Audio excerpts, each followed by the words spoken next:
Hello and welcome to Full Speed Racing, where today we've got a look behind the scenes at the Clio Cup. But first, Project 8 Saloons from Oulton Park.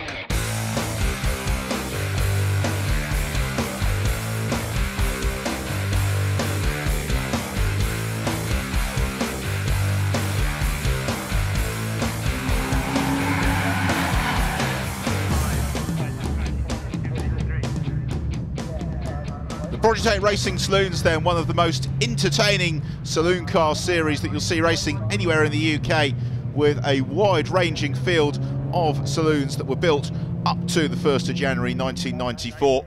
As the car's ready for the off, it's Stephen Pearson in pole in the orange car. Alongside him, the dark white and red car of Mike Dugdale, as the red lights flash out, and away we go here at Oulton Park, running on the full international circuit. And it's the red car then, Stephen Pearson, who jumps into the early advantage. Mike Dugdale in second. Also coming up very well is Rob Sadler in the blue number 8 BMW as they push through the first corner.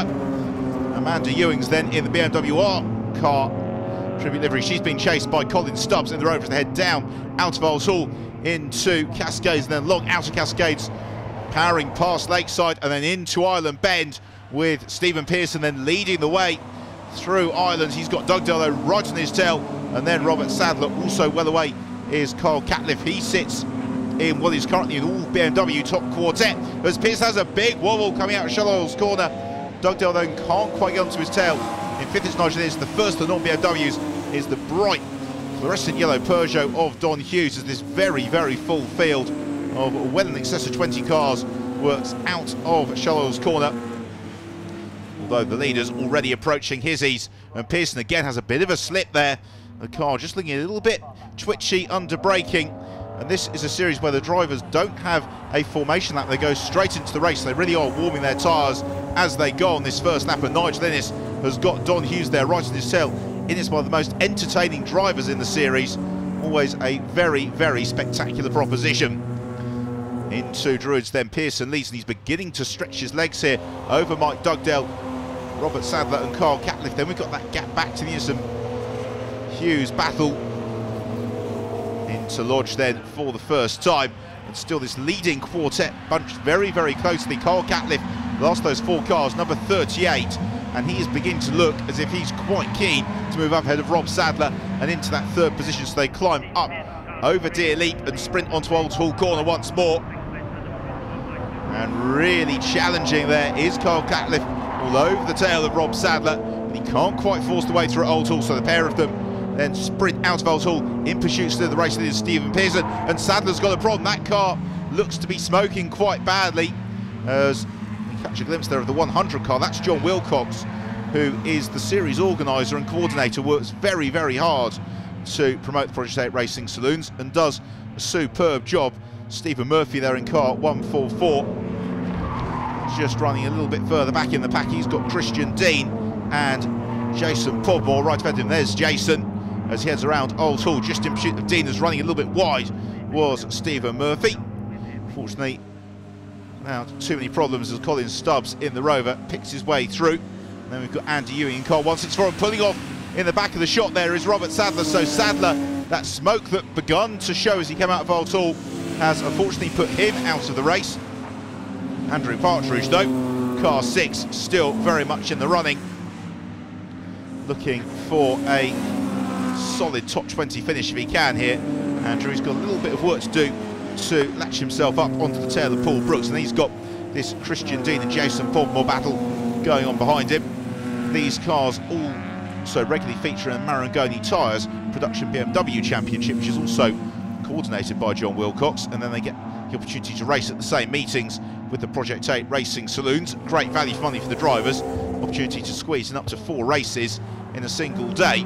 And so Dean and Partridge having this nice scrap with Podmore, and Christian Dean snatches a break, goes straight on at his ease, and he's going to lose a couple of places there. He's fairly pedestrian actually, you'd have to say, working through at chicane, but he still rejoins just ahead of Jason Podmore. So nothing lost in terms of places there for Dean, as we get a challenge now for the lead from Mike Dugdale, who's really closing up on Stephen Pearson. And perhaps a little bit surprisingly, Carl Catliffe isn't latching onto the tail of the pair of them.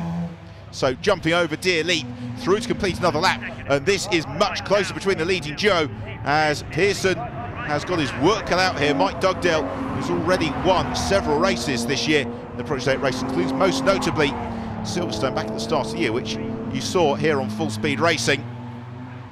There is Amanda Ewings, still with Colin Stubbs Hotel, and then John Wilcox in car 100. This is a little bit of a muted performance from John, because on some of these tighter, twistier circuits, you would normally expect to see him up in the reckoning for a podium place. Then it's Mark Palmer, and then we've got Paul Brooks, Andrew Partridge, Christian Dean and Jason Podmore. Still a very nice battle, this one. So they head around Lodge and then sprint over Dear Leap again. So they complete their lap as the race leaders already out along Lakeside into Island Bend, and still Mike Dugdale asking all the questions here of Stephen Pearson, and this is ideal for Dugdale because he hasn't got a car behind him pressurising him. He can focus all of his efforts on challenging Stephen Pearson. He looks around the outside into Shell Oil's corner. Can he squeeze through? No, he then goes to the cutback and tries to draw alongside as they arrive into Britain's, where you really can't overtake. It's a single file flip-flop, although Dugdale is doing his utmost to make it 2 BMWs wise. Realises that that is not likely to end happily, or certainly not likely to end without a visit to the panel beaters, so he has to follow through in second position as they climb up over Hilltop and then down into Hizzies. And this is just beginning to enable Carl Catliffe. There he is in third, to get a little bit closer, because as Pearson has to defend from Mike Dugdale, then he takes the suboptimal racing line. That enables Catliffe to get on his tail, and Dugdale is now right up onto the tail of Stephen Pearson again. And Dugdale, a good run here over Clay Hill and then into Druids. He could be looking for the move into Lodge, maybe even Druids. He jinks out of the slipstream, looks to the inside of Stephen Pearson. No way through there for Dugdale, so he has to redouble his efforts for Lodge. This is a series which is policed very strongly in terms of driving standards with a yellow and red card system. You get a yellow card if you're judged to have made avoidable contact unnecessarily. If you do that too often, you get a red card. And like Mario Balotelli on a bad day, you're sent off to the sin bin and have to go and race somewhere else. So it is still Pearson from Dugdale as John Wilcox is on the tail of Colin Stubbs and goes through past Colin. Great to see, though, still the Rover 216s out racing. That was a fantastic championship going about 20 years ago, the Rover GTI Championship, followed by the Rover Turbo Cup, and we see examples from both of those championships racing fairly regularly in the Project 8 Racing Saloons. But it's the place gain, though, for John Wilcox as he continues to move up through the order. His next target is Amanda Wilcox. There's certainly no risk of John not seeing Amanda's car, is there? Immaculately prepared in that BMW Art Car Tribute livery, and if they keep fighting amongst themselves, that could just bring Colin Stubbs back into that scrap.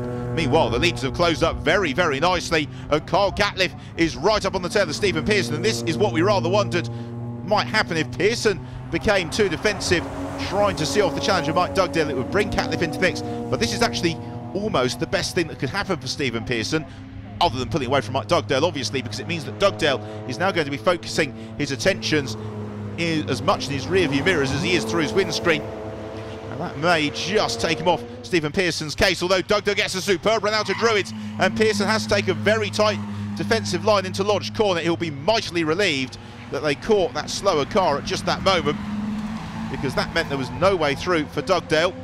So they all squeeze up past Jeff Bevis in car 88 and through over the line into another lap, and we are getting towards the latter stage of this race here. So if Dugdale's going to squeeze through, he's going to have to do it in fairly short order. He runs out over the curbs, and this is a wonderful scrap, one of the best races of the year we've seen from the Project 8 Racing Saloons, as John Wilcox looks to make that move on Amanda Ewing as he draws alongside her as they head into the braking zone for Lodge Corner, but Amanda swoops across his bows, retains the place, but then it's a little bit of a wobble on the exit of Lodge, and John Wilcox draws alongside, and as they head on to that start and finish stretch into Old Hall Corner, John Wilcox goes through and gains the position. So Wilcox, who can often be seen in the paddock in shirts that are about as bright as Amanda Ewing's car, gains the place and is going to try and pull away up the order as Stephen Pearson heads into Shell Oil's corner for the final time, and Dugdale looks to the outside of Pearson again. Surely no way through there for Mike Dugdale. He's going to keep his right foot in, and he draws alongside Pearson, and he may just have the inside line for Britain's here, Mike Dugdale, and he's going to go through. That's an audacious move from Mike Dugdale, beautifully executed, and he takes the lead of the race away from Stephen Pearson on the final lap. And now Kyle Catliffe is going to see if he can pick his way past Pearson as well, as they climb over Hilltop and then hit the brakes into Hizzies. And for Pearson, it's that bit more frustrating, having led all the way from the moment the lights went out to be demoted halfway through the final lap. Catliffe has a big wobble though, heading through Hizzies. Now what can Pearson do about challenging Mike Dugdale? The pair of them run nose to tail as they climb over Clay Hill for the final time. Kyle Catliffe still in very close attendance, and Pearson slides the rear of that BMW as they head into Druids and then pound around this short stretch towards Lodge Corner. And Dugdale knows that Pearson's coming. He moves immediately to the inside of the road. He's going to make this very difficult for Stephen Pearson to try and get through. And there's no way through there for Stephen Pearson, so they work around Lodge for the final time. Dugdale slides the rear of the car. It's going to be a drag race up to the checkered flag, but it's Mike Dugdale who claims victory in the Project 8 Racing Saloons here at Alton Park. Second place to Stephen Pearson and third to Kyle Catliffe. Very, very enjoyable race, that one. And Mike Dugdale, a worthy victor, having been all over the tail of Pearson. There is Don Hughes, and he is well set to claim victory in Class D. So he's put that lap on Andrew Partridge.